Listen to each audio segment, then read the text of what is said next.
प्रसंग आड़क जा ए पर्यंत मु वाक्यर मर्म विषय कहूली एवं वर्तमान प्रसंग को आसुची मरिबा पूर्वर कौन करने को पड़ो ता ईश्वर को वाक्य मान कहूँ प्रत्येक प्राणी दिने ना दिने मरिब से ज्ञानी हेले भी मरिब से मूर्ख हेले भी मरिब से छोट छुआ हेले भी मरिब से बड़ वयस्क हेले भी मरिब से गरीब हेले भी मरिब से धनी हेले भी मरिब किंतु मरिबे समस्ते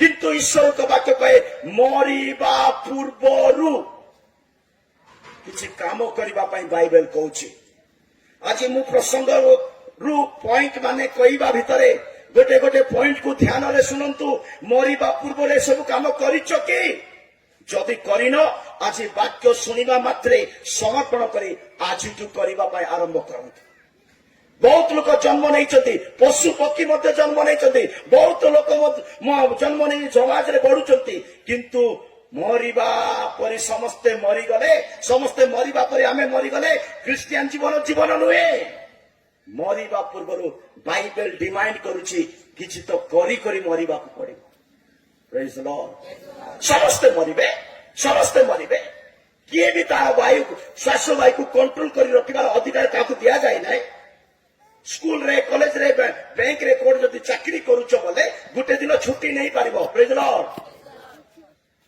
हमको गाड़ी करबो प्रेज द लॉर्ड स्कूल रे कॉलेज रे कौन सी जगह रे जदि चाकरी करूछ बोले छुट्टी नहीं पारिबो किंतु निश्वास को गुटे दिन छुट्टी नहीं पारिबो ना सुनछ कि सोम प्रिय लोक माने पवित्र शास्त्र रे लिखा अछि प्रत्येक व्यक्ति मरिबा पूर्वरु 6 किंबा 7 गोटी कार्य करबा पड़िबो मते समय रो अनुमति अनुसार मु आपण मान को सम्मुख रे रखिबी मरिबा पूर्वरु कौन कौन करबा पड़िबो खाली जन्म नैचो खाइबा पाइनो खाली जन्म नैचो घर संसार बनैबा पाइनो खाली जन्म नैचो नाम कमैबा पाइनो खाली जन्म नैचो निज घर को घर बांधी देबा पाइनो तमे जन्म नैचो परमेश्वर योजना अनुसार तमे सृष्टि हेच परमेश्वर योजना अनुसार गर्व करबा पाई नुह अहंकार करबा पाई नुह दुष्टता बने लिप्त रहिबा पाई नुह बंचिच माने दिने मरिबो और मरिबा पूर्वरु किछि कार्य करबा खबो पढंतु आज प्रसंग वाक्य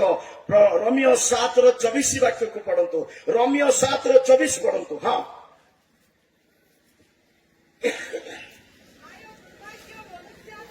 हाय दुर्भाग्य मनुष्य जे मु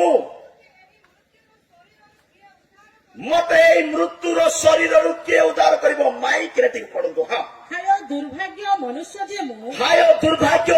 जे मु मते एही मृत्युर शरीर किए मते उद्धार करिबो खंडे खंडे पढिबा को नै प्रेज लॉर्ड माने ये ज्ञानी पाउलो कहउछन्ती दांतो देखांतु नै प्रेज लॉर्ड सीरियस रे बसंतु सावधान रे बसंतु जागृत रे बसंतु प्रेज लॉर्ड हालेलुया पेरी तो पाउलो गुडे ज्ञानी व्यक्ति पंडित व्यक्ति पवित्र शास्त्र को भलरे पढ़ी पुरातन नियम नूतन नियम मन हृदय पूरा प्रभु को पाई भल ज्ञानी व्यक्ति से कहते हाय दुर्भाग्य मनुष्य जे मु हाय अभागा मनुष्य जे मु मोर एई मृत्युर शरीर मते किए से ज्ञान हेले मध्य ज्ञान जने व्यक्ति को मृत्यु बंचाई पारिबो नाही से धनी हेले मध्य तार धन मृत्यु उद्धार करि पारिबो नाही से केते टैलेंटेड थाउ से केते अनुभूति थाउ से केते जमी वाला थाउ से केते दरमा वाला थाउ से केते चाकरिया थाउ से केते नाम कमई थाउ जदि निश्वास प्रश्वास चलीची तार अधिकार रे से निश्वास नाही प्रेज लॉर्ड मो प्रिय लोक माने से कहउचंती हाय दुर्भाग्य मनुष्य जे मु ये मृत्युर शरीर मते किए उद्धार करिबे एप्री पुस्तक 9:27 वाक्य कहे एप्री पुस्तक 9:27 वाक्य कहे प्रत्येक व्यक्ति दिने मरिबो पुणी उठिबो तार विचार करा जिवो मो प्रिय लोक माने आमे दिने तो मरिबा दिने उठिबा तापरे विचार करा जिवो किंतु प्रत्येक व्यक्ति जानिबा दरकार जे मरिबा पूर्वरु आपण को मते निश्वास प्रति ज्ञान रहिबा दरकार सचेतन रहिबा दरकार आपण खाली जन्म हेचंती खाली एई ग्राम रे रहिबा पाइनो एई नगर रे रहिबा पाइनो एई ओडिसा रे रहिबा पाइनो आमे जदि जन्म नैछु किछि किछि किछि गुटे करिबा पाइ जन्म नैछु बोले ईश्वर को वाक्य पाइ परंतु मनुष्य मानक निमंते जेपरि थरे मात्र मृत्यु मनुष्य मानक निमंते जेपरि थरे मात्र मृत्यु आउ ताहा परे ବିଚାର ନିରୂପିତ ଅଛି, ତାପରେ ବିଚାର ନିରୂପିତ ଅଛି। ସେହିପରି ଖ୍ରୀଷ୍ଟ ମଧ୍ୟ ସେହିପରି ଖ୍ରୀଷ୍ଟ ମଧ୍ୟ। ଅନେକଙ୍କ ପାପ ବହନ କରିବା ନିମନ୍ତେ ମୋ ପ୍ରିୟ ଲୋକମାନେ ସମସ୍ତେ ଜାଣିବା ଦରକାର ଯେ ପ୍ରତ୍ୟେକ ମନୁଷ୍ୟ ଦିନେ ମରିବ, ଆଉ ସେ ପୁନଃ ଉଠିବ, ଆଉ ତାର ବିଚାର କରିବା ପାଇଁ ପରମେଶ୍ୱର ବସିଛନ୍ତି, ଆଉ ଦିନେ ବିଚାର ହେବ। ଏକର୍ଡିଂ ଟୁ ଦାଇ ୱାର୍କ, ତୁମର କର୍ମ ଅନୁସାରେ ତୁମକୁ ବିଚାର କରିବେ। ପ୍ରକାଶିତ ବାକ୍ୟ 20:12 ବାକ୍ୟରେ ଲେଖା ଅଛି, ପ୍ରକାଶିତ ବାକ୍ୟ 20:12 ବାକ୍ୟରେ ଲେଖା ଅଛି, ଛୋଟ କିମ୍ବା ବଡ ପ୍ରତ୍ୟେକ ମୃତ ବ୍ୟକ୍ତି ମାନେ ଉଠିବେ, ଆଉ ସେମାନଙ୍କର କର୍ମ ସବୁ ପୁସ୍ତକ ମାନଙ୍କରେ ଖୋଲିବେ, ଆଉ ସେମାନଙ୍କର କର୍ମ କେମିତି ପାପରେ, କେମିତି ଲୋଭରେ, କେମିତି ଚତୁରତାରେ, କେମିତି ମଦରେ, କେମିତି ବ୍ୟଭିଚାରରେ, କେମିତି ବେଶ୍ୟା କର୍ମରେ ଜୀବନ କାଟୁଛନ୍ତି, ସବୁ ପୁସ୍ତକର ରେକର୍ଡ ଖୋଲାଯିବ, ଆଉ ନ୍ୟାୟ ସିଂହାସନରେ ତା ପଢାଯିବ। ପଢନ୍ତୁ। ପୁଣି ମୁଁ କ୍ଷୁଦ୍ର ଓ ମହାନ ହଁ। ସମସ୍ତ ମୃତ ଲୋକଙ୍କୁ ସିଂହାସନର ସମ୍ମୁଖରେ ଠିଆ ହୋଇଥିବାର ଦେଖିଲି। କ୍ଷୁଦ୍ର ଓ ମହାନ ସମସ୍ତ ମରି ଯାଇଥିବା ଲୋକମାନେ ସମୁଦ୍ରରେ ମରନ୍ତୁ, ରୋଡ ଆକ୍ସିଡେଣ୍ଟରେ ମରନ୍ତୁ, ହସ୍ପିଟାଲରେ ମରନ୍ତୁ, ଜଙ୍ଗଲରେ ମରନ୍ତୁ, ଭୂକମ୍ପରେ ମରନ୍ତୁ, ସେ କୋଉଟେ ବି ମରିଥାନ୍ତୁ, ପ୍ରତ୍ୟେକ କ୍ଷୁଦ୍ର ଲୋକମାନେ, ପ୍ରତ୍ୟେକ ମହାନ ଲୋକମାନେ ଯୋଉମାନେ ମରିଛନ୍ତି ସେମାନେ ସବୁ ଉଠିଲେ, ଆଉ ପୁସ୍ତକ ସବୁ ଫିଟାଗଲା। ପୁସ୍ତକ ସବୁ ଫିଟାଗଲା। ପରେ ଜୀବନ ପୁସ୍ତକ ନାମକ ହଁ, ଆଉ ଗୋଟିଏ ପୁସ୍ତକ ଫିଟାଗଲା। ଓକେ ସେହି ପୁସ୍ତକ ମାନଙ୍କରେ ଲିଖିତ ବିଷୟ ପ୍ରମାଣେ ଓକେ। ମୃତମାନେ ଆପଣା ଆପଣା କର୍ମ ଅନୁସାରେ ବିଚାରିତ ହେଲେ। ମୃତ ମାନେ ନିଜର ନିଜର କାମ ଅନୁସାରେ ବିଚାରିଲେ। ମନେ ରଖିଥାନ୍ତୁ, ଆପଣ ଆଜି କେମିତି କାମ କରୁଛନ୍ତି, ପରିବାରରେ କେମିତି, ମଣ୍ଡଳୀରେ କେମିତି, ବ୍ୟକ୍ତିଗତ ଜୀବନରେ କେମିତି, ସ୍ୱଭାବରେ କେମିତି, ଚାଲିଚଳନରେ କେମିତି, ଆପଣ କେମିତି କାମ କରୁଛନ୍ତି ତାହା ଲେଖା ହେଇଛି। ଆପଣର କର୍ମ ଅନୁସାରେ ବିଚାର କରିବେ। ଯଦି ବ୍ୟଭିଚାର କରୁଛନ୍ତି ତାର କର୍ମ ଅଛି, ଯଦି ମଦ ପିଉଛନ୍ତି ତାହା ଲେଖା ହେଇଛି, ତା ଲୋନ୍ ନଉଛନ୍ତି, ଋଣ ସୁଝୁନାହାନ୍ତି, ଲୁଚି ଭୁଲୁଛନ୍ତି, ବେଶ୍ୟା କର୍ମରେ କେମିତି କାମ ବି କରିଥାନ୍ତୁ, ମଣିଷକୁ ଠକି ପାରିବେ, ମଣିଷକୁ ଆଖି ବନ୍ଦ କରି କଣ କଣ କରିପାରିବେ, ମନେ ଥାଏ ଆପଣଙ୍କ ନାଁ ଲେଖା ହେଇଯାଇଛି। ଛୋଟ କିମ୍ବା ବଡ ପ୍ରତ୍ୟେକ ମୃତ୍ୟୁ ବ୍ୟକ୍ତି ମାନେ ଉଠିବେ। ବାଇବେଲ ଲେଖା ଅଛି, ଉପଦେଶକ 8:8 ଲେଖା ଅଛି, ଉପଦେଶକ 8:8 ଲେଖା ଅଛି, କୌଣସି ମନୁଷ୍ୟକୁ ତାର ଶ୍ୱାସ ବାୟୁ ଅଟକେଇବା ପାଇଁ ଅଧିକାର ଦିଆଯାଏ ନାହିଁ। ପଇସା ଥାଇପାରେ, ଧନ ଥାଇପାରେ, ଘର ଥାଇପାରେ, ଲୋକ ଚିହ୍ନୁଥାନ୍ତି, ଏମଏଲ ଚିହ୍ନିଛି, ମାଲିକ ଚିହ୍ନିଛି, ସମସ୍ତେ ଚିହ୍ନି ଥାଇପାରେ, କିନ୍ତୁ ତୋର ଅଧିକାର, ତୋର ନିଶ୍ୱାସକୁ କଣ୍ଟ୍ରୋଲ କରିବା ପାଇଁ ତୋର ପାଖରେ ଅଧିକାର। ପଢନ୍ତୁ। ଶ୍ୱାସ ବାୟୁ ଅଟକାଇ ରଖିବା ପାଇଁ, ଶ୍ୱାସ ବାୟୁ ଅଟକାଇ ରଖିବା ପାଇଁ ଶ୍ୱାସ ବାୟୁ ଉପରେ କୌଣସି ମନୁଷ୍ୟର କ୍ଷମତା ନାହିଁ। ହାଲେଲୁୟା। ତୋ ପାଖରେ ବଳ ଥାଇପାରେ, ତୋ ପାଖରେ ଧନ ଥାଇପାରେ, ତୋ ପାଖରେ ସମ୍ମାନ ଥାଇପାରେ, ତୋ ପାଖରେ ପଇସା ବି ଥାଇପାରେ, କିନ୍ତୁ ତୋର ନିଶ୍ୱାସକୁ ଅଟକେଇବା ପାଇଁ ତୋର ପାଖରେ ଅଧିକାର ଫୁଟାଣି ମାରିବାକୁ ନୁହେଁ। ବାଇବେଲ କହୁଛି ନିଶ୍ୱାସ ଆମମାନଙ୍କୁ ଭଡାରେ ଦିଆଯାଇଛି। ନିଶ୍ୱାସ କେମିତି ଦିଆଯାଇଛି? ପର୍ସା ଲୋକକୁ ଫଟକଡା କୁହ। ନିଶ୍ୱାସ ଭଡାରେ ଦିଆଯାଇଛି। ଆମେ ଅନ୍ୟର ନିଶ୍ୱାସକୁ ଆଣିକରି ଆମେ କ୍ରେଡିଟ ବାହାରିଲେ ହେବ ନାହିଁ। ରିବାନା ସାବାନ୍ତୁଡାନି ନିଶ୍ୱାସ ଭଡାରେ ଦିଆଯାଇଛି। ଆଇବ ପୁସ୍ତକ 33:4 ବାକ୍ୟରେ କହେ, ପରମେଶ୍ୱରଙ୍କର ନିଶ୍ୱାସରେ ଆମମାନେ ସର୍ବଶକ୍ତି ମାନଙ୍କର ନିଶ୍ୱାସରେ ଆମମାନେ ବଞ୍ଚିଛୁ। ଯଦି ଏ ରାତ୍ରରେ ବେଣୁକୁ ସେ ସ୍ମରଣ କରିବେ ନିଶ୍ୱାସ ନେବା ପାଇଁ, I M BCom A dead body. ହଁ, ପରମେଶ୍ୱରଙ୍କ ଆତ୍ମା ମତେ ସୃଷ୍ଟି କରିଅଛନ୍ତି ପରମେଶ୍ୱରଙ୍କର ଆତ୍ମା ମତେ ସୃଷ୍ଟି କରିଅଛନ୍ତି ଓ ସର୍ବଶକ୍ତି ମାନଙ୍କ ନିଶ୍ୱାସ ମତେ ଜୀବନ ଦିଅନ୍ତି। ସର୍ବଶକ୍ତି ମାନଙ୍କର ନିଶ୍ୱାସ ମତେ ଜୀବନ ଦେଇଛନ୍ତି। ମାନେ ଆମର ନିଶ୍ୱାସ ଆମର ନା। ଏବେ ଯୋଉ ବସିକରି ଶୁଣୁଛନ୍ତି, ଯୋଉ ଦେଖୁଛନ୍ତି, ଯୋଉ ନାକରେ ନିଶ୍ୱାସ ପବନ ବାହାରୁଛି, ସେଟା ଆପଣ ମାନଙ୍କର ନାହିଁ। ପ୍ରେଜ୍ ଦ ଲର୍ଡ। ଆପଣ ମାନଙ୍କର ନିଶ୍ୱାସ କେତେବେଳେ ହଉଛି ଜାଣିଛ? ତମର ନିଶ୍ୱାସ କେତେବେଳେ ବାହାରୁଛି ଜାଣିଛ? ଆଇସୁରେ ଭେଣ୍ଟିଲେସନ ରେ ଲାଗିଥିବ ନାକରେ। ବୁଝିଲ? ତମେ ପଇସା ଦେଇ ଅକ୍ସିଜେନ କିଣୁଛ, ସେଟା ତମର କାମ। ପ୍ରଭୁଙ୍କର ନିଶ୍ୱାସରେ ପଇସା ନାହିଁ। ଅଳ୍ପ ଦିନ ପାଇଁ, ଅଳ୍ପ ମାସ ପାଇଁ, ଅଳ୍ପ ବୟସ ପାଇଁ, ଅଳ୍ପ ବର୍ଷ ପାଇଁ ତୁମକୁ ନିଶ୍ୱାସ ଦେଇଛି। ସେ ନିଶ୍ୱାସ ନେଇକରି ପାପ କର୍ମ କରିବାକୁ ନାହିଁ, ସେ ନିଶ୍ୱାସ ନେଇକରି ବ୍ୟଭିଚାର କର୍ମ କରିବାକୁ ନାହିଁ, ସେ ନିଶ୍ୱାସ ନେଇକରି ବେଶ୍ୟା କାମ କରିବାକୁ ନାହିଁ, ସେ ନିଶ୍ୱାସ ନେଇକରି ଜଙ୍ଗଲରେ ବୁଲିବାକୁ ନାହିଁ, ସେ ନିଶ୍ୱାସ ନେଇକରି ତାଙ୍କୁ ଅପମାନ କରିବାକୁ ନାହିଁ। ଯଦି ଯୀଶୁଙ୍କର ନିଶ୍ୱାସ ତୁମକୁ ମାନଙ୍କୁ ମିଳିଛି, ଯୀଶୁଙ୍କ ପାଇଁ ବଞ୍ଚ। ଯୀଶୁଙ୍କ ପାଇଁ ବଞ୍ଚ। ଯଦି ତାହାର ନିଶ୍ୱାସ ତୁମେ ବଞ୍ଚୁଛ ବୋଲେ ତାଙ୍କର ପାଇଁ ବଞ୍ଚିବାକୁ ହେବ। ନିଜ ପାଇଁ ନୁହଁ, ନିଜ ପିଲାମାନଙ୍କ ପାଇଁ ନୁହଁ, ନିଜ କୁଟୁମ୍ବ ପାଇଁ ନୁହଁ, ନିଜର ଧନ ପାଇଁ ନୁହଁ। ଯଦି ତୁମେ ତାର ନିଶ୍ୱାସରେ ବଞ୍ଚୁଛ, ତୁମକୁ ଅଟକାଇ ରଖିବା ପାଇଁ, ତୁମର ନିଶ୍ୱାସକୁ ଅଟକାଇ ରଖିବା ପାଇଁ ତୁମର ଅଧିକାର ନାହିଁ। ଆଉ ଥରେ ପଢିବା ଉପଦେଶକ 8:8। ପରମେଶ୍ୱରଙ୍କ ଆତ୍ମା ମତେ ଉପଦେଶକ 8:8। ଶ୍ୱାସବାୟୁ ଅଟକାଇ ରଖିବା ପାଇଁ ଶ୍ୱାସବାୟୁ ଅଟକାଇ ରଖିବା ପାଇଁ ଶ୍ୱାସବାୟୁ ଉପରେ କୌଣସି ମନୁଷ୍ୟର କ୍ଷମତା ନାହିଁ। ଶ୍ୱାସବାୟୁକୁ ଅଟକାଇ ରଖିବା ପାଇଁ କୌଣସି ମନୁଷ୍ୟର ଅଧିକାର ନାହିଁ।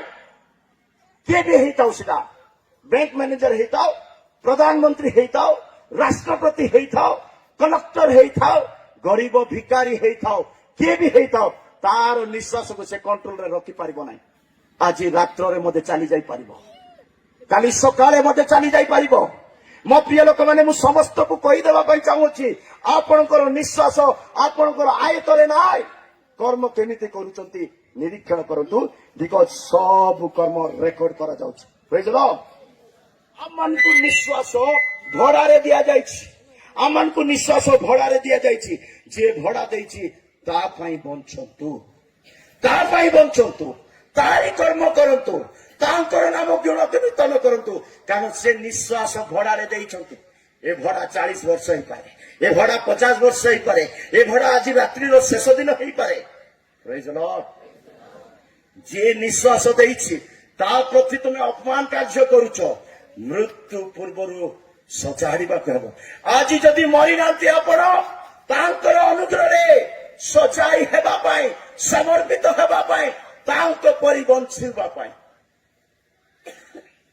ସମ ପ୍ରିୟ ଲୋକମାନେ, ମୃତ୍ୟୁ ପୂର୍ବରୁ ଆମମାନଙ୍କର ସୃଷ୍ଟିକର୍ତ୍ତାକୁ ଜାଣିବା, ଆମମାନଙ୍କର ନିଶ୍ୱାସ ପ୍ରତି ଜ୍ଞାନ ରଖିବା ଦରକାର। ଦାନିଏଲ 12:2 ବାକ୍ୟରେ ଲେଖା ଅଛି, ଦାନିଏଲ 12:2 ବାକ୍ୟରେ ଲେଖା ଅଛି, ପ୍ରତ୍ୟେକ ମରିଥିବା ଲୋକମାନେ ଯୋଉମାନେ ଧୂଳିରେ ଶୟନ କରିଛନ୍ତି ସେମାନେ ଉଠିବେ, ଆଉ ସେମାନଙ୍କର ନ୍ୟାୟ କରାଯିବ। ଆଉ ସେମାନେ କଣ କଣ କଣ କିଛି ଲୋକ ସ୍ୱର୍ଗ ଯିବେ, କିଛି ଲୋକ ନର୍କ ଯିବେ। ହଁ, ପୁଣି ପୃଥିବୀର ଧୂଳିରେ ପୁଣି ପୃଥିବୀର ଧୂଳିରେ ଯେଉଁମାନେ ଶୟନ କରନ୍ତି ପୃଥିବୀର ଧୂଳିରେ ଯେଉଁମାନେ ଶୟନ କରନ୍ତି ସେମାନଙ୍କ ମଧ୍ୟରୁ ଅନେକ ଜାଗି ଉଠିବେ। ସେମାନଙ୍କ ମଧ୍ୟରୁ ଅନେକ ଜାଗି ଉଠିବେ। କେତେକ ଅନନ୍ତ ଜୀବନ କେତେକ ଅନନ୍ତ ଜୀବନ ପାଇଁ ଓ କେତେକ ଲଜ୍ଜା ଓ ଅନନ୍ତ ଅବଜ୍ଞା ଭୋଗ ପାଇଁ ଉଠିବେ। କେତେକ ଅନନ୍ତ ଲଜ୍ଜା ଓ ଅବଜ୍ଞା ପାଇଁ ଉଠିବେ, ନର୍କର ଯନ୍ତ୍ରଣା ପାଇଁ ଉଠିବେ। ଆପଣ ମୁଁ ଦିନେ ମରିବା, ଯଦି ଉଠିବା କଣ ପାଇଁ ଉଠିବା? ଅନନ୍ତ ଜୀବନର ଆଶା ନେଇ ଉଠିବା ନା ଅନନ୍ତ ନରକର ଆଶା ନେଇ ଉଠିବା? ଅନନ୍ତ ଜୀବନର ଆଶା ଯଦି ରଖିଛନ୍ତି, କର୍ମକୁ ସଜାଡ଼ନ୍ତୁ, ଜୀବନକୁ ସଜାଡ଼ନ୍ତୁ, ଯୀଶୁଙ୍କ ପରି ବଞ୍ଚନ୍ତୁ। ତାଙ୍କର ନିଶ୍ୱାସ ଯଦି ତମଠାରେ ଅଛି, ନିଜର ଅଧିକାର ବିଲକୁଲ ନାହିଁ। Hallelujah, hallelujah. ମୋ କହିବା ଲୋକମାନେ ହାଲେଲୁୟା। ବହୁତ ଲୋକ କହୁନାହାନ୍ତି ହାଲେ। ସମପ୍ରିୟ ଲୋକମାନେ, ପ୍ରତ୍ୟେକ ମନୁଷ୍ୟ ଉଠିବେ, ବିଚାର କରାଯିବ। ଅନେକ ଅନନ୍ତ ଜୀବନ ପାଇଁ ଉଠିବେ, ଅନେକ ନର୍କ ପାଇଁ ଉଠିବେ। ଆପଣ କୋଉଠି ପାଇଁ ଉଠିବା ପାଇଁ ପ୍ରସ୍ତୁତ ହଉଛନ୍ତି? ବାଇବେଲରେ ଲେଖା ଅଛି, ବଳ ଥିଲେ 80 ବର୍ଷ ବୋଲି ଲେଖା ଅଛି। କେତେ? ବାଇବେଲରେ କଣ ଲେଖା ଅଛି? ବଳ ଥିଲେ, ପ୍ରେଜ୍ ଦ ଲର୍ଡ, ବଳ ଥିଲେ କେତେ ବର୍ଷ? 80। କିନ୍ତୁ ପ୍ରଭୁଙ୍କର ଦୟା ମିଳିଗଲେ ସେଟା 95 ହେବ। କେତେ ହେବ? ହିଜକିକୁ 15 ବର୍ଷ। କୁହନ୍ତୁ, ହିଜକିକୁ କେତେ ବର୍ଷ ମିଳିଥିଲା? 15 ବର୍ଷ। ପ୍ରଭୁଙ୍କର ଅନୁଗ୍ରହ ତାକୁ 15 ବର୍ଷ ମିଳେ। 80 ପ୍ଲସ୍ 15 କେତେ ହେଲା? ବର୍ଷ ତ ପଚାରବାକୁ ପଡିବ, ମ୍ୟାଥମେଟିକ୍ସ ରେ ଆସିଲେ ଏବେ। କେତେ? ଆମର ଟୋଟାଲ ବୟସ କେତେ? କେତେ? 80 ନାହିଁ, 95 ହେଲା ଏବେ। କେତେ ହେଲା? ବଳ ଥିଲେ 80 ବୋଲି ଲେଖା ଅଛି, ଦୟାରେ ମିଳିବା 15 ମିଶେଇ ଦେଲେ ତା କେତେ ହଉଛି? 95। 95 କୁ ଲାଷ୍ଟ 10 ବର୍ଷ ଛାଡି ଦିଅନ୍ତୁ, ସେଟା ଆପଣ କିଛି କରିପାରିବେ ନାହିଁ। ବାଡି ଧରିବେ, ଖଟରେ ବସିଥିବେ, ଏଠି ସେଟା କୋଉଠି ହେଲେ ଗଡୁଥିବେ, ସେଟା ସେ ଲାଷ୍ଟ 10 ବର୍ଷ ଛାଡି ଦିଅନ୍ତୁ। ଛାଡ଼ କି? ଆଉ କେତେ ବଳିଛି ଏବେ? କେତେ? 85 ନାଇଁ କି? 85 ବଳିଛି।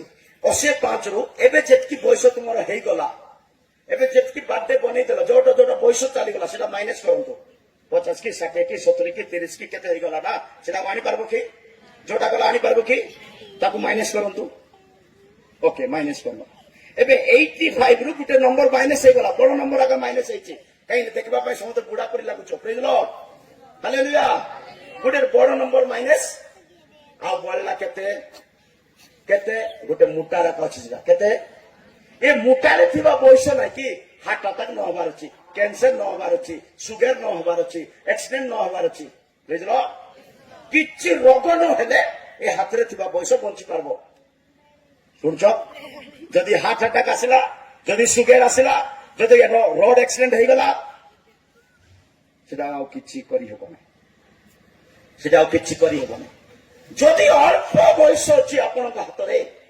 10 ମାଇନସ କରିଦେଲ ଯିବା ବିତିଥିବା ବୟସକୁ ମାଇନସ କରିଦେଲ ଅଳ୍ପ ଅଛି ହାର୍ଟ ଆଟାକ ଆସିନି ସୁଗାର ଆସିନି କ୍ୟାନ୍ସର ଆସିନି ଆକ୍ସିଡେଣ୍ଟ ହେଇନି ବଞ୍ଚିଛ ଯୀଶୁଙ୍କ ପାଇଁ ସମର୍ପଣ କରନ୍ତୁ ଯୀଶୁଙ୍କ ପାଇଁ ସେ ଅଳ୍ପ ବୟସ ସମର୍ପଣ କରନ୍ତୁ ଯୀଶୁଙ୍କ ପାଇଁ ଚାଲନ୍ତୁ ଶରୀରର ଅଭିଳାଷରେ ଚାଲନ୍ତୁ ନାହିଁ ହାୟ ଦୁର୍ଭାଗ୍ୟ ମନୁଷ୍ୟ ଯେ ମୁଁ ଏ ମୃତ୍ୟୁର ଶରୀରର ମତେ କିଏ ବଞ୍ଚେଇବ ଶରୀରରେ ମୃତ୍ୟୁ ଅଛି ଶରୀରରେ ବିନାଶ ଅଛି ଶରୀରରେ କୌଣସି ଉତ୍ତମ ବିଷୟ ନାହିଁ ଶରୀରରେ ବିଲକୁଲ ଉତ୍ତମ ବିଷୟ ନାହିଁ ମୋ ପ୍ରିୟ ଲୋକମାନେ ଯୋଉ ଶରୀରକୁ ତୁମେ ଖୁଅଉଛ ପିଉଛ ପିନ୍ଧଉଛ ସେ ଶରୀର ତୁମକୁ ଧୋକା ଦଉଛି ହାଲେଲୁୟା ମୋ ପ୍ରିୟ ଲୋକମାନେ ଆମ ଜୀବନରେ ମରଣ ଦିନେ ନିଶ୍ଚିତ ଦ୍ୱିତୀୟ ସାମୁଏଲ 14 ବାକ୍ୟରେ ଲେଖା ଅଛି ଦ୍ୱିତୀୟ ସାମୁଏଲ 14 ବାକ୍ୟରେ ଲେଖା ଅଛି ମୃତ୍ୟୁ ନିଶ୍ଚୟ ଏମିତି ପଢିବାର ମୁଁ ଯେମିତି କହୁଛି ସେମିତି ପଢିବାର ହଁ ଆମ୍ଭେମାନେ ତ ନିତାନ୍ତ ମରିବା ଆମ୍ଭେମାନେ ତ ନିତାନ୍ତ ମରିବା କେମିତି ଆମ୍ଭେମାନେ ନିତାନ୍ତ ମାନେ ମରଣ ସୁନିଶ୍ଚିତ ନିତାନ୍ତ ମରିବା ସେ କିଏ ବି ହଉ ଛଣ ଘରେ ଥାଉ ଦିନେ ଡେଡ୍ ବଡି ବାହାରିବ ମହଲରେ ଥାଉ ଦିନେ ଡେଡ୍ ବଡି ବାହାରିବ ଆପାର୍ଟମେଣ୍ଟରେ ଥାଉ ଦିନେ ଡେଡ୍ ବଡି ବାହାରିବ ସେ କେମିତି ହେଲେ ନିଶ୍ଚିତ ଭାବରେ ନିତାନ୍ତ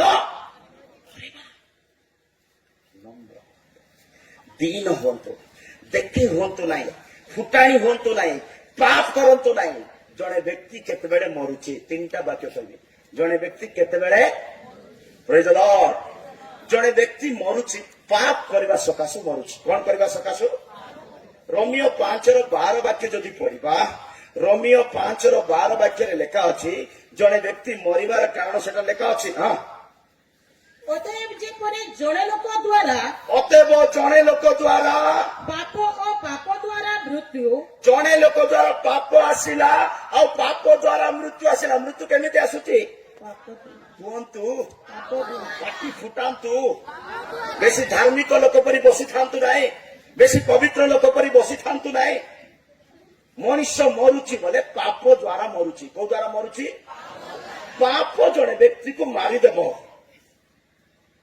ପାପ ଯଦି କରୁଛ ସେ ବ୍ୟକ୍ତି ମରିଯିବ କାରଣ ଯାକୁବ 1:15 ବାକ୍ୟରେ ଲେଖା ଅଛି ଗୋଟିଏ ପାପରେ ମରିବ ନାହିଁ 2ଟା ପାପରେ ମରିବ ନାହିଁ ସପ୍ତାହଟି ପାପ କଲେ ମରିବ ନାହିଁ ମାସେ ପାପ କଲେ ମରିବ ନାହିଁ କିନ୍ତୁ କରୁଥିବା ପାପ ବେଶୀ ସ୍ପିଡରେ କରିଲେ ମରିଯିବ ତାହାପରେ କାମନା ଗର୍ଭଧାରଣ କରି କିନ୍ତୁ ତାପରେ କାମନା ଗର୍ଭଧାରଣ କରି ପାପ ପ୍ରବେଶ କରି ପାପକୁ ପ୍ରସବ କରେ ପୁଣି ପାପ ପୂର୍ଣ୍ଣ ମାତ୍ରାରେ ବୃଦ୍ଧି ପାଏ ପୁଣି ପାପ ପୂର୍ଣ୍ଣ ମାତ୍ରାରେ ବୃଦ୍ଧି ପାଇଗଲେ କରୁଥିବା ପାପ ବଡ ହେଇଗଲେ ମୃତ୍ୟୁକୁ ଜନ୍ମ ଦିଏ କାହାକୁ ଜନ୍ମ ଦଉଛି ଜଣେ ପାପ କରୁଛି ବୋଲେ ସେ ମୃତ୍ୟୁକୁ ଜନ୍ମ ଦେବ କାହାକୁ ଜନ୍ମ ଦେବ ସମ ପ୍ରିୟ ଲୋକମାନେ ଜଣେ ବ୍ୟକ୍ତି ପାପ ସକାଶୁ ମରି ଯାଉଛି ଆତ୍ମିକ ପାପ ବି ଅଛି ଶାରୀରିକ ପାପ ବି ଅଛି ପ୍ରେଜ୍ ଦ ଲର୍ଡ ଆପଣ ମାନେ କେମିତି ପାପ କରୁଛନ୍ତି ଆପଣ ଜାଣିଛନ୍ତି ଶୈତାନ ଜାଣିଛି ପିତା ପରମେଶ୍ୱର ଜାଣିଛନ୍ତି ପବିତ୍ର ଆତ୍ମା ଜାଣୁଛନ୍ତି ଆପଣ କାହା କାହା ବିରୁଦ୍ଧରେ ପାପ କରୁଛନ୍ତି ପାପ କଣ ଆଜ୍ଞା ବୋଲେ ମୁଖ ଅପେକ୍ଷା କରିବା ଗୋଟେ ପାପ ବୋଲି ଯାକୁବ 2:9 ଲେଖା ଅଛି ଫଟାଫଟ କରନ୍ତୁ ଯାକୁବ 2:9 ଲେଖା ଅଛି ଯଦି ତୁମେ ମୁଖ ଅପେକ୍ଷା କରୁଛ ବୋଲେ ପାପ କରୁଅଛ ଆଉ ଏଇ ପାପ ସକାଶୁ ଦିନେ ନ୍ୟାୟରେ ତୁମେ ଧରାଯିବ। ଏଇ ବାଇବେଲ ତୁମକୁ ନରକ ପଟେଇବା ପାଇଁ ସାହାଯ୍ୟ କରିଦେବ। ହଁ ତାହା ହେଲେ ଭଲ କରିଥାଅ, ହଁ। କିନ୍ତୁ ଯଦି ମନୁଷ୍ୟର ମୁଖାପେକ୍ଷା କର, କିନ୍ତୁ ଯଦି ମନୁଷ୍ୟର ମୁଖପେକ୍ଷା କରୁଅଛ ତାହା ହେଲେ ପାପ କରୁଅଛ। ତାହେଲେ ପାପ କରୁଅଛ।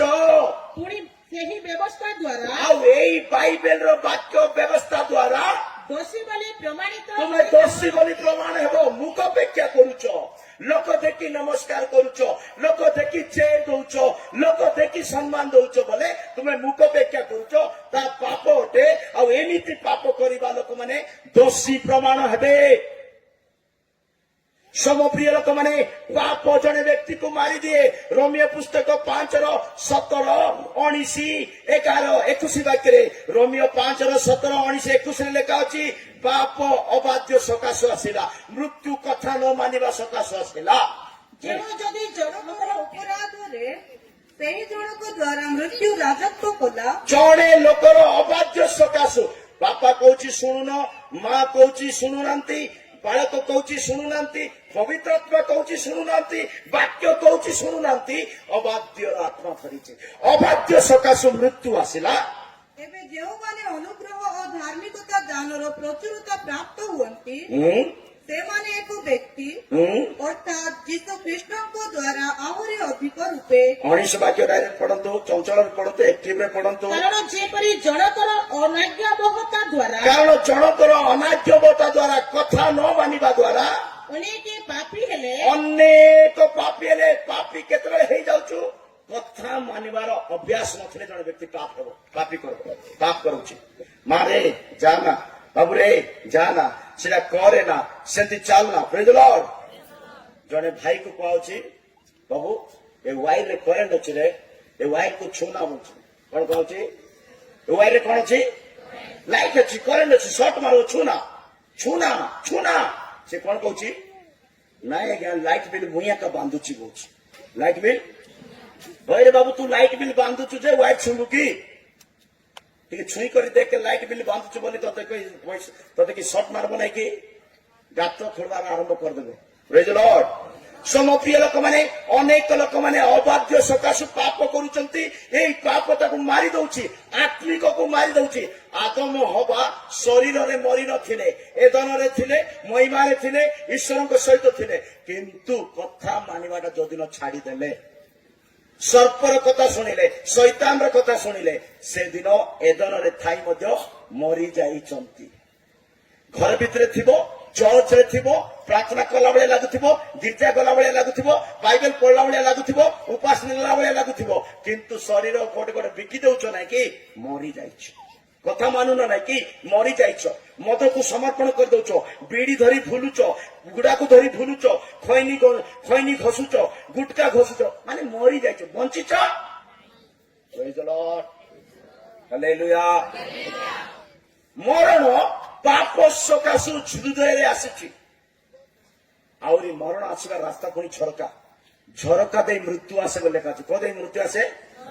ଜିରିମିୟ 9:21 ବାକ୍ୟରେ ଲେଖା ଅଛି, ଜିରିମିୟ 9:21 ବାକ୍ୟରେ ଲେଖା ଅଛି, ମୃତ୍ୟୁ ଆମମାନଙ୍କର ଝରକା ଦେଇ ଆସିବ, ଆମର ଯୁବକ ମାନଙ୍କୁ ଛକରେ ବସଷ୍ଟାଣ୍ଡରେ ମାରି ପକେଇବ ବୋଲି ଲେଖା ଅଛି। ହଁ, କାରଣ ମୃତ୍ୟୁ ଆମମାନଙ୍କର ଝରକା ଦେଇ ଆସି କାରଣ ମୃତ୍ୟୁ ଆମମାନଙ୍କର ଝରକା ଦେଇ ଆସି ଆମମାନଙ୍କର ଅଟ୍ଟାଳିକା ମାନରେ ପ୍ରବେଶ କରିଅଛି। ସେ ବାହାରେ ବାଳକମାନଙ୍କୁ ଓ ଛକରେ ଯୁବାମାନଙ୍କୁ ଉଚ୍ଛିନ୍ନ କରିବାକୁ ଉଦ୍ୟତ। ଆଉଥରେ ପଢନ୍ତୁ, ସେ ଲାଇନ୍ କୁ ଆଉଥରେ ଭଲରେ ପଢନ୍ତୁ। କାରଣ ମୃତ୍ୟୁ ଆମମାନଙ୍କର ଝରକା ଦେଇ ଆସି କାରଣ ମୃତ୍ୟୁ କୋଉ ଦେଇ ଆସୁଛି? ଝରକା ଦେଇ ଡିସ୍ ଚ୍ୟାନେଲ ଆଣିଛ ପରା, ୱାଇଫାଇ ୱାଇର ଆଣିଛ ପରା, ଡିସ୍ ଚ୍ୟାନେଲ ଦୌଡ଼ିଆ କଣ ଆସିଛି ପରା? ବୁଝିଲ? ଝରକା ଦେଇ ମୃତ୍ୟୁ ଆସୁଛି। ମୋ ପ୍ରିୟ ଲୋକମାନେ, ପାପ ଜଣେ ବ୍ୟକ୍ତିକୁ କେବେ ବି ଆଜି ପର୍ଯ୍ୟନ୍ତ ଦୟା କରିନାହିଁ। 2 ଦିନ ସୁଖ ଦେଇପାରିବ, ହାଲେଲୁୟା। ପାପ ଗୋଟେ ସପ୍ତାହକେ ସୁଖ ଦେଇପାରିବ, କିନ୍ତୁ ପାପ ଅନନ୍ତ ଜୀବନ ଦେଇପାରିବ ନାହିଁ। ପାପ ଆନନ୍ଦ ଦେଇପାରିବ, ଉଲ୍ଲାସ ଦେଇପାରିବ ଅଳ୍ପ ସମୟ, କିନ୍ତୁ ନରକ ଆଡକୁ ନେଇଛି। ସମପ୍ରିୟ ଲୋକମାନେ ଯଦି ଜଣେ ମନୁଷ୍ୟ ପାପ କରୁଛି ସେ ନିଜକୁ ନରକ ଆଡକୁ ନଉଛି, ତା ଘରର ଝରକା ମୃତ୍ୟୁକୁ ଆଣୁଛି, ତାକୁ ମାରିଦେବ। ଯୁବକ ମାନଙ୍କୁ ବାଳକ ମାନଙ୍କୁ ଛକରେ ନେଇ ମାରି ଦଉଛି ବୋଲି ସେଇ ବାକ୍ୟ କହେ। ମୋ ପ୍ରିୟ ଲୋକମାନେ, ପାପ ଗୋଟେ ଦୌଡ଼ି। ପାପ ଗୋଟେ କଣ? ମୁଁ ସବୁ ଜାଗାରେ ବାକ୍ୟ କହିଛି। ହିତୋପଦେଶ 22:5 ବାକ୍ୟରେ ଲେଖା ଅଛି, ପାପ ଗୋଟେ ଦୌଡ଼ି। ଯଦି ଦୌଡ଼ିରେ ଛେଳି କି କୁକୁଡ଼ା କି କୌଣସି ଜିନିଷ ବାନ୍ଧିଛୁ, ତା କାଟିବା ପାଇଁ ଏକା ବାନ୍ଧିଛୁ। ଯଦି ପାପ କଣ ବ୍ୟକ୍ତିକୁ ବାନ୍ଧିଛି, ଅଧର୍ମ ଜଣେ ବ୍ୟକ୍ତିକୁ ବାନ୍ଧିଛି, ସେ ମରିବ। ପଢନ୍ତୁ ଜଲ୍ଦି। ଛୋଟିଆ ଲୋକମାନଙ୍କ ପଥରେ କଣ୍ଟା ଓ ଫାନ୍ଦ ଥାଏ, ଯେ ଆପଣ ପ୍ରାଣ ରକ୍ଷା କରେ। କେତେ କହିଲେ? 5:22 ସରି, ହଁ 5:22। ହଁ ଆଜି ବାର୍ତ୍ତା ଚଳବ ତ? ପୁତ୍ରଲୋକର ନିଜ ଅପରାଧ ଏକ ମିନିଟ ବାର୍ତ୍ତା ଚଳବ ତ? ବାର୍ତ୍ତା ନ ହଉ ବୋଲି କେତେ ଲୋକ ଚାହୁଁଛନ୍ତି, ସେମାନେ ଜୋରସେ ହାଲେଲୁୟା କହିବେ। ହାଲେଲୁୟା। ହାଲେଲୁୟା। କେତେ ଲୋକ ଚାହୁଁଛନ୍ତି ବାର୍ତ୍ତା ନ ହଉ। ଯଦି ତୁମେ ଏ କଥା ଧ୍ୟାନରେ ଶୁଣିନ ବୋଲେ ବାକ୍ୟ ଧ୍ୟାନରେ ଶୁଣୁଥିବ କି ତମେ? ପ୍ରେଜ୍ ଦ ଲର୍ଡ, ହାଲେଲୁୟା, ପ୍ରେଜ୍ ଦ ଲର୍ଡ। ମୋ ପ୍ରିୟ ଲୋକମାନେ, ଆମମାନେ ପାପ ଗୋଟେ ଦୌଡ଼ି।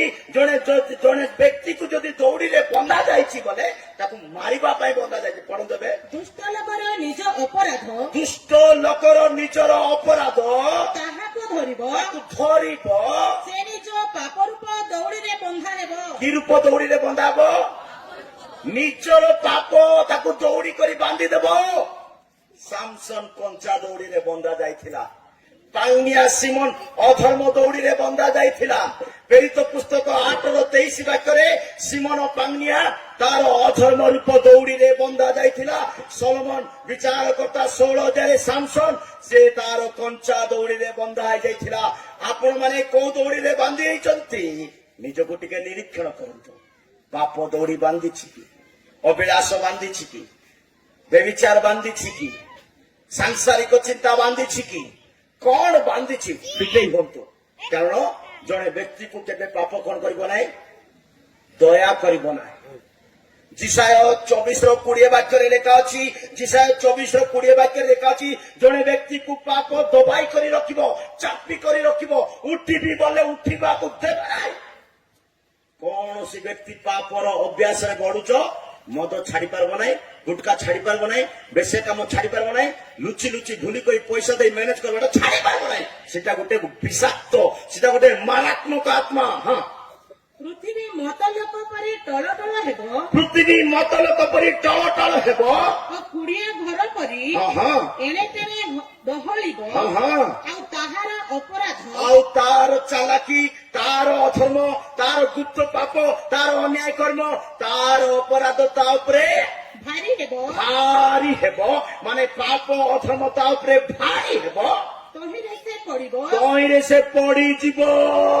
ଆଉ ଉଠିବ ନାହିଁ। ଆଉ କେତେ ଚେଷ୍ଟା କଲେ ମଧ୍ୟ କିଏ ଦବେଇ କରି ରଖିଛି? କିଏ ଚାପି ଦେଇଛି? ଜଣେ ବ୍ୟକ୍ତି ଆଜି ଯାଇ ଉଠୁନି ବୋଲେ ପାପର ଅଭ୍ୟାସରେ ପଡିଯାଇଛି। ସେ ଜଣେ ବ୍ୟକ୍ତି ପ୍ରାର୍ଥନା କରିବାକୁ ଇଚ୍ଛା ହଉନି, ଚର୍ଚ୍ଚ ଆସିବାକୁ ଇଚ୍ଛା ହଉନି ବୋଲେ ସେ ଗୋଟେ କଣଟା ଗୋଟେ ପାପ କରୁଛି ସେ। କାରଣ ତାର ପାପ ତାକୁ ପ୍ରଭୁଙ୍କ ପାଖକୁ ଫେରିବା ପାଇଁ ଦଉନି। ହୋସିୟ 5:4 ପଢିଲୁ। ହୋସିୟ 5:4 ଲେଖା ଅଛି, ଜଣେ ତାର କର୍ମ, ତାର କ୍ରିୟା ପ୍ରଭୁଙ୍କ ପାଖକୁ ଆସିବା ପାଇଁ ଦଉନାହିଁ। ଆପଣ ଗୀର୍ଜା ଆସୁନାହାନ୍ତି, ଚର୍ଚ୍ଚ ଆସୁନାହାନ୍ତି, ବାଇବେଲ ପଢୁନାହାନ୍ତି, ପ୍ରାର୍ଥନା କରୁନାହାନ୍ତି, ଉପାସ ନାହିଁ, ମାନେ ଆପଣଙ୍କର କର୍ମ ପ୍ରଭୁଙ୍କ ପାଖକୁ ଫେରିବା ପାଇଁ, ଭଲ ମଣିଷ ହେବା ପାଇଁ ସମର୍ପଣ ନାହିଁ। ହଁ, ସେମାନଙ୍କର କ୍ରିୟା ସକଳ ସେମାନଙ୍କୁ ଆପଣମାନଙ୍କ ପରମେଶ୍ୱରଙ୍କ ପ୍ରତି ଫେରିବାକୁ ଦେବ ନାହିଁ। ସେମାନଙ୍କର କ୍ରିୟା ସକଳ ଆପଣମାନଙ୍କର ପରମେଶ୍ୱରଙ୍କ ପ୍ରତି ଫେରିବାକୁ ଦଉନାହିଁ। କାରଣ ସେମାନଙ୍କ ଅନ୍ତରରେ, ସେମାନଙ୍କ ହୃଦୟରେ, ସେମାନଙ୍କର ଅନ୍ତରରେ ବ୍ୟଭିଚାରର ଆତ୍ମା ଅଛି। କି ଆତ୍ମା ଅଛି? ବ୍ୟଭିଚାରର ଅଭ୍ୟାସ ଥିବା ଲୋକମାନେ ଗିର୍ଜା ପ୍ରାର୍ଥନା ନା ପକାଯିବେ।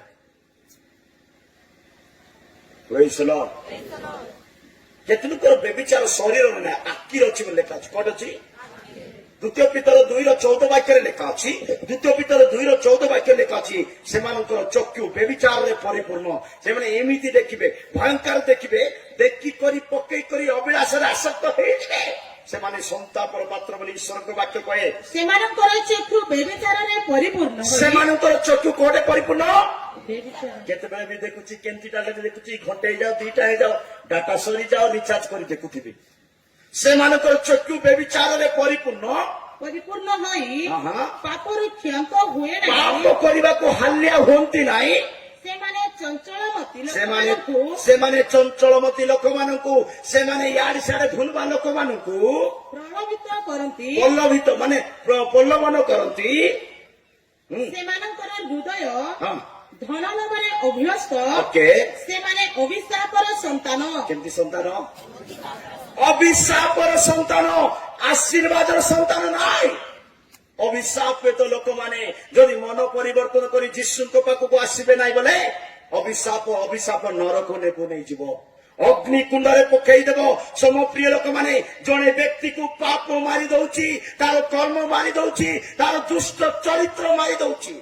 ଶରୀର ଈଶ୍ୱରଙ୍କ ମନ୍ଦିର, ନିଜ ସୁଖରେ ବଞ୍ଚିବା ପାଇଁ ନାହିଁ। ଏଇଟା ପ୍ରେଜ୍ ଦ ଲର୍ଡ, ହାଲେଲୁୟା। ସମ ପ୍ରିୟ ଲୋକମାନେ, ଜଣେ ବ୍ୟକ୍ତିକୁ ତାର ପାପ ମାରି ଦଉଛି। କଣ କର୍ମ କରୁଛନ୍ତି? ସେ କର୍ମ କଣ ପ୍ରଭୁଙ୍କ ପାଖକୁ ଆସିବା ପାଇଁ ଦଉଛି କି? ଯଦି ପ୍ରଭୁଙ୍କ ପାଖକୁ ସେ କର୍ମ ଆସିବା ପାଇଁ ଦଉନାହିଁ ମାନେ ଆପଣଙ୍କର ବିନାଶ ଆଡକୁ ଯାଉଛି। ତାଙ୍କର ଚକ୍ଷୁରେ ବେବିଚାର ଅଛି। ଯାହାର ଆଖିରେ ବେବିଚାର ଅଛି, ତାଙ୍କର ଆଖିରେ ଈଶ୍ୱରଙ୍କର ଭୟ ନଥିବ ବୋଲି ରୋମିଓ 3:18 ବାକ୍ୟରେ ଲେଖା ଅଛି। ରୋମିଓ 3:18 ଲେଖା ଅଛି, ତାଙ୍କର ଚକ୍ଷୁରେ ଈଶ୍ୱରଙ୍କ ଭୟ ନାହିଁ। ସେଥିପାଇଁ ରାତି ଘଣ୍ଟେ ହେଇଯାଉ, 2ଟା ହେଇଯାଉ, 3ଟା ହେଇଯାଉ, ତାକୁ ଦେଖିବ କେମିତି ଦେଖିବ, ଦେଖୁଆ ଥିବ। ସେଟା ପାପୀ ମାନେ, ବେବିଚାରୀ ମାନେ। ହଁ, ଈଶ୍ୱରଙ୍କ ଭୟ ସେମାନଙ୍କ ଆଖି ଆଗରେ ନଥାଏ। ତାଙ୍କ ଆଖି ଆଗରେ କଣ ନାହିଁ? ଯଦି ଈଶ୍ୱରଙ୍କ ଭୟ ଏ ଆଖିରେ ଥାନ୍ତା, ମାକୁ ମା ପରି ଦେଖିଥାନ୍ତା, ଭଉଣୀକୁ ଭଉଣୀ ପରି ଦେଖିଥାନ୍ତା, ସ୍ତ୍ରୀକୁ ସ୍ତ୍ରୀ ପରି ଦେଖିଥାନ୍ତା, ସାଙ୍ଗକୁ ସାଙ୍ଗ ପରି ଦେଖିଥାନ୍ତା। କିନ୍ତୁ ତାର ଆଖିରେ ବେବିଚାର ଥିବା ସକାଶୁ, ତାର ଆଖିରେ ଈଶ୍ୱରଙ୍କ ଭୟ ନଥିବାରୁ ଅନ୍ୟମାନଙ୍କୁ ମଧ୍ୟ ଶାରୀରିକ ଅଭିଳାଷରେ ଦେଖୁଛି। ସେ ଶୁଣୁଛ? ଆଖିକୁ ପରିଷ୍କାର କରନ୍ତୁ। ଆଖିକୁ ପରିଷ୍କାର କରିଦିଅନ୍ତୁ ବୋଲେ ପାଣିରେ ଧୋଇବା ପାଇଁ ମୁଁ କହୁନାହିଁ। ଆଖିକୁ ପରିଷ୍କାର କରନ୍ତୁ ବୋଲେ ଆଖିରେ ଈଶ୍ୱରଙ୍କ ଭୟକୁ ଲଗାନ୍ତୁ। ଦେଖିବା ପୂର୍ବରୁ, କହିବା ପୂର୍ବରୁ, ଭାବିବା ପୂର୍ବରୁ, ଚିନ୍ତା କରିବା ପୂର୍ବରୁ ନିଜର ଚକ୍ଷୁକୁ ନିୟନ୍ତ୍ରଣରେ ରଖନ୍ତୁ। ମୋ ପ୍ରିୟ ଲୋକମାନେ, ଈଶ୍ୱରଙ୍କ ବାକ୍ୟ କହେ ପ୍ରତ୍ୟେକ ପ୍ରାଣୀ ତ ମରିବେ, ପାପ ସକାଶୁ ମରିବେ, ଦୁଷ୍ଟ କର୍ମ ସକାଶୁ ମରିବେ, ଅନ୍ୟାୟ କର୍ମ ସକାଶୁ ମରିବେ, କିନ୍ତୁ ମରିବା ପୂର୍ବରୁ ତମମାନଙ୍କର ପାପ କ୍ଷମା ହେଇଥିବାର ଅଛି।